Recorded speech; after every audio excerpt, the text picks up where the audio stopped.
Over the past couple of months, I've been in the process of redoing the tanks in the fish tank barn.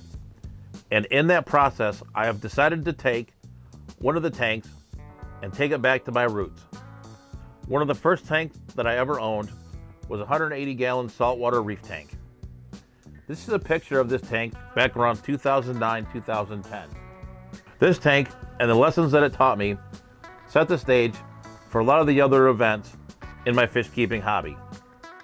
So I've decided to head back to my roots and recreate another 180-gallon reef tank here in the fish tank barn. So let's go ahead and take an overview of where the tank stands today.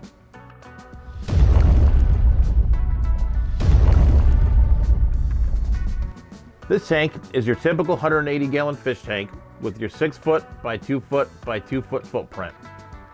One of the most important things that you have to decide when setting up a reef tank, or any fish tank for that matter, is what sorts of fish, corals, etc. that you're going to have in the tank.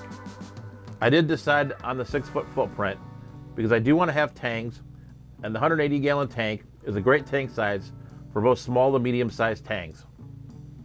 Along with the tanks, there will for sure be some clownfish and probably some green chromis to start off with as well. This tank will be set up as a mixed reef, where I'll be starting off with soft corals and zoanthids, and then eventually adding some SPS corals, especially Monty caps, which are one of my favorites. I may even get into some wrasses and some other types of saltwater fish as well, but with the 180-gallon tank, that will give me plenty of stocking options. In terms of substrate, I've decided to use aragonite special grade, and have also added some live sand and Fritz bacteria to help start the cycle. The stone that I've used to aquascape this tank is Marco Rock shelf rock, some Marco Rock rubble, and some real reef rock that I've had for quite a while here in the fish barn. I've also been feeding the tank a little bit of extreme food for fuel for the nitrifying bacteria. The cycling process is exactly the same as in a freshwater tank, it's just a different type of bacteria. So let's go ahead now and walk through the filtration. First, let's take a look at the sump, which does obviously still need some work. My plan here is to add some additional live rock and chaetomorpha algae for nutrient reduction and additional space for beneficial bacteria. In my opinion, one of the best things to invest in is an auto top-off, and my favorite is the Neptune Apex auto top-off system. This unit has 2 optical sensors and also has a mechanical float switch.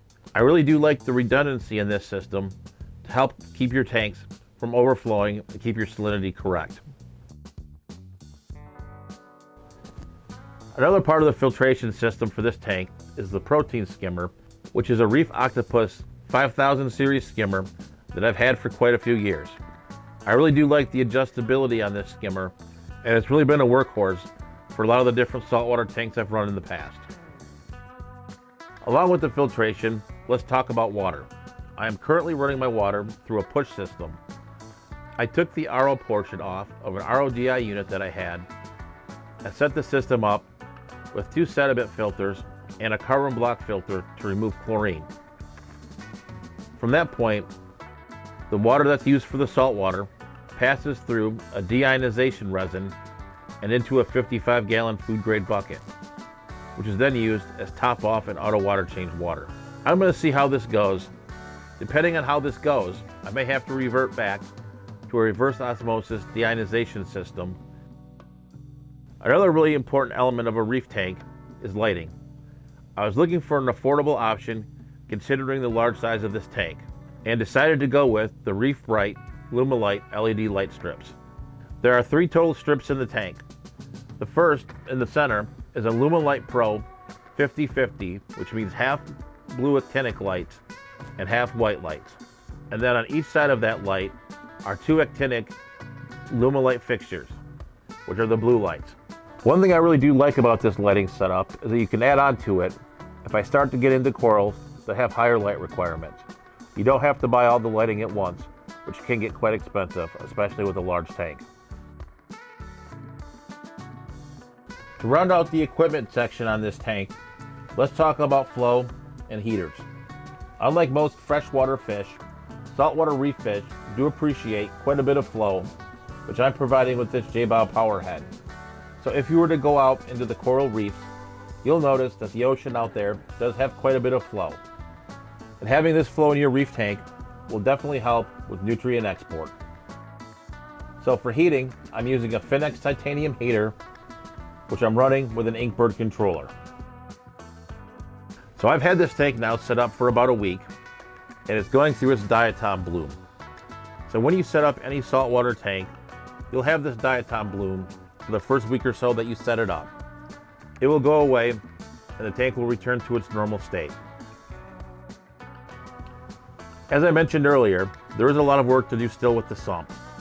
I do need to get a filter sock holder for the return, as well as some additional live rock and chaetomorph of algae for the sump. I do have some maricultured live rock coming from kpaquatics.com, which will help seed the microfauna or smaller organisms and add additional bacteria to the tank. There are also 2 clownfish upstairs that I will put into the tank once the cycle is completed. The updates and progress on this tank will be slow, but stay tuned to the channel as we'll go ahead and do monthly updates as we start getting this tank into its final state. And also, don't forget to check out the Fish Room Fever channel, where I appear with James and Ed from Fish Room Fever, talking about saltwater tanks in the Saltwater Saturday segment. So with that being said, stay fishy, stay safe, and I'll catch you guys on the next video.